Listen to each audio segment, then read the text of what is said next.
Russian anti-corruption blogger Alexei Navalny has been handed a 5-year jail sentence for embezzling hundreds of thousands of dollars from a state enterprise. Now, he was immediately arrested after the verdict and led from the dock in handcuffs. In a moment, RT's Egor Piskunov on the reaction to the ruling in central Moscow. But first, RT's Irina Galushko reporting from outside the courthouse. Oh, so the day that came as a heartbreak to Navalny's supporters. A man who has positioned himself as an activist against corruption in Russia has actually been indicted on corruption charges. He is looking at 5 years in prison for apparently embezzling up to $500,000 in timber schemes, machinations in the region of Kirov. But you have to understand that the maximum penalty for the type of crime that Alexei Navalny was convicted of is 10 years in prison. Prosecutor was asking for 6. Now, the judge has built his judgment on the testimony from the witnesses. This is not the first criminal case that was started against him. Yet Alexei Navalny was a man who has portrayed himself as a person who is adamantly against corruption in the country. He has actually been a blogger who was trying to expose several rather large anti-corruption schemes in Russia. But of course, he will have to now perhaps not only to serve a prison sentence, but also pay a hefty fine of roughly $30,000. So right now, Alexei Navalny is in one of the preliminary confinement offices here in Kirov. And Igor, on to you now. Irina had mentioned Mr. Navalny's supporters in the city of Kirov. I'm curious, what's been the reaction from supporters of Navalny in Moscow and where you are? Well, news about Navalny's verdict spread very quickly, basically exploding the internet.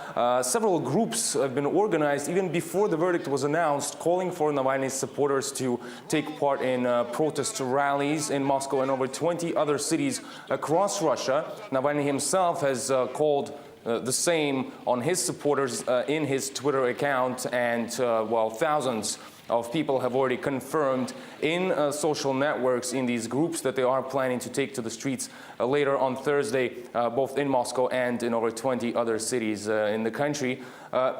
It's needed to say that Navalny gained lots of supporters even before the wave of protests 2 years ago through these online anti-corruption projects.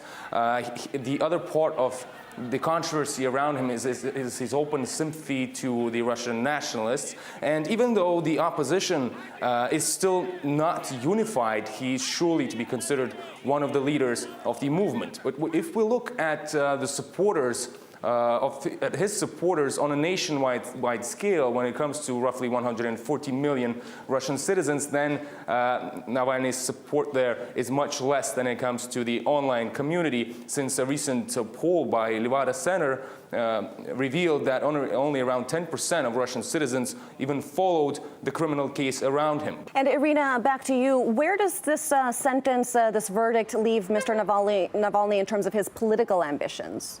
Navalny did have a lot of political ambition. In fact, some people were looking at him as one of the main opposition figures who could possibly play a very important role in Russia's political future or in Russia's political life.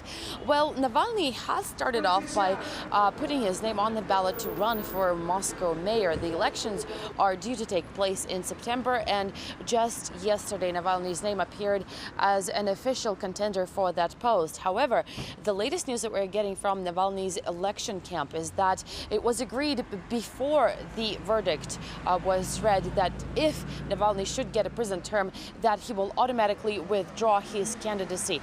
And that is what his election camp has stated right after the verdict was read here in Kirov today. Navalny's lawyers have 10 days to make an appeal, and they have already stated that they're planning on doing that before the verdict has even been announced here in Kirov.